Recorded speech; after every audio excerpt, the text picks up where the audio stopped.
Everything Wrong with the Polygamist, Episode 1. Episode 1 of The Polygamist started with a funeral and ended with somebody's whole damn house burning to the ground. Now, after watching this episode, I have one question. Who made one good decision? Like, just one person who made a good decision. Because from the CEO to the side chick to the wife, everybody was acting absolutely ridiculous. But let's get into it. We start at a funeral. The very first thing we see is Joyce Gamora walking into a funeral wearing this extravagant white outfit. It's like fur. Everybody else is dressed in black. Everybody. I did think about it. Maybe like there's a cultural tradition that I am not familiar with because the show is set in Africa. But baby, she stood out like somebody accidentally farted in church. I was like, well, hold on, what's going on? What we doing here? She walks over to the casket, leans down, and she's talking to the corpse, right? She's like, you thought you knew better. Look where they got you. We're like 30 seconds into the episode and she's here arguing with a corpse. It's crazy. So I knew right then and there, this show did not come to play. So then we fast forward to 5 years earlier. Okay, so we're getting some backstory here. Joyce is in a meeting with Trinity from Ivory Oasis. Apparently, Joyce is some type of influencer. The problem is she's not holding up to her end of the contract. So she's supposed to make 2 posts a month. That's it, too.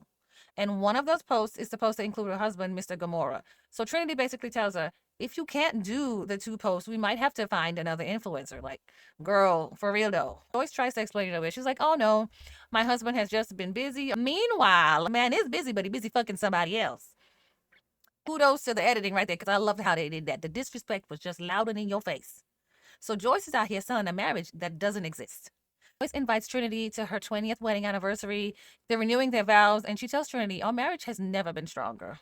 Now, sis, whose marriage? Because the one that we watching is on some life support. So Trinity's face, it says exactly what everybody's thinking. I guess if you say so. She wasn't buying it, and neither was I. Fast forward, Joyce pulls up to Matipa's house, and Matipa's like, girl, you need to stop showing up here.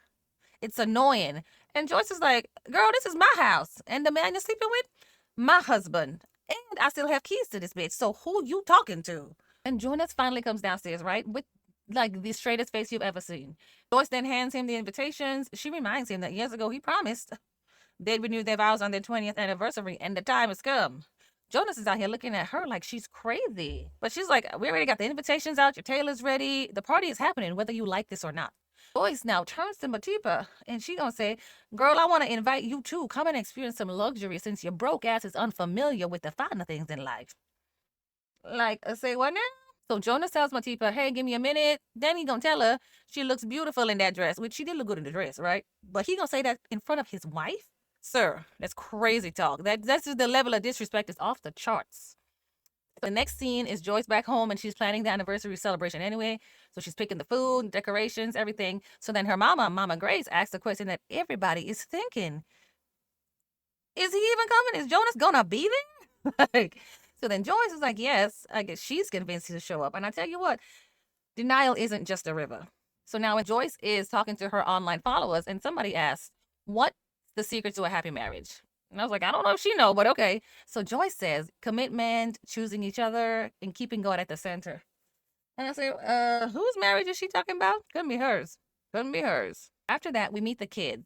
So we have Menzi, which is the son, and he's just, boy, close your mouth. So he over here staring at Lindani, which is his sister's best friend, so hard, mouth agape, just like a goddamn codfish. Like, sir, close your mouth. So then, he tells her, you look good. That's it. That's his game. Whatever, bro. Shut up. Go back to your room. So then the daughter is telling the mom, hey, we're about to go out. They're about to hit the day club or whatever. So we're gonna go out. And so the mom is like, yeah, but you got to take your brother too. And apparently he's the oldest sibling, but he don't act it. You know what I mean? He could have fooled me. Then we see Joyce is opening up some papers and, I guess she got divorce papers in the mail. So maybe they do things differently there. You don't have to be served. You can just mail it to the hoe ass. I don't know. So then Mama Joyce is looking at her like, why are you surprised? He moved out a year ago. Like, this should come as a shock to no one. And Mama Grace is not wrong. Joyce goes to Jonas's office because she wants answers. So she's like, how dare you serve me divorce papers? Jonas is like, this is the way forward.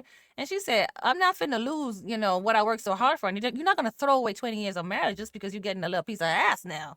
But he is willing to, I tell you that much. But she is saying what everybody's thinking. Like, really, Jonas? But it be like that.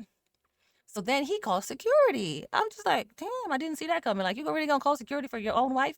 Well, I guess soon to be ex-wife. Anyway, so security didn't throw her out. She left on her own. I give her that. She was asked to leave, but they didn't have to drag her out. So at least, she left with a little bit of her pride intact. Now, poor thing now, Joyce gets to the core and she's screaming and banging on the steering wheel. And, you can tell like her whole world is collapsing here. Joyce is back at home. Girl, she need the wine. She's having a little glass of wine. Don't blame her. And then Sophie calls. And I think Sophie's like her influencer manager. Or I don't know who the hell that is.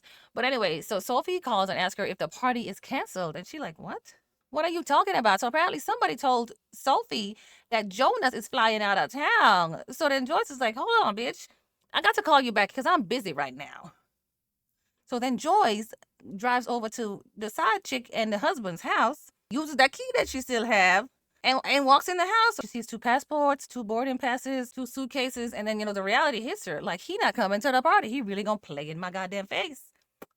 On the wall, she sees a portrait of Jonas and Matipa, clearly the same artist in the same style as the portrait he had painted with Joyce. Like, this man had the painter on speed dial. Then Joyce takes the passports and the boarding passes and puts them on his little wooden thing that's on the table and lights them on fire. So what I want to know is, did she bring their matches? Where the hell did she get the matches from? Or was the matches on the table? Because I did see some candles in there. So maybe the matches was there. So real convenient for her.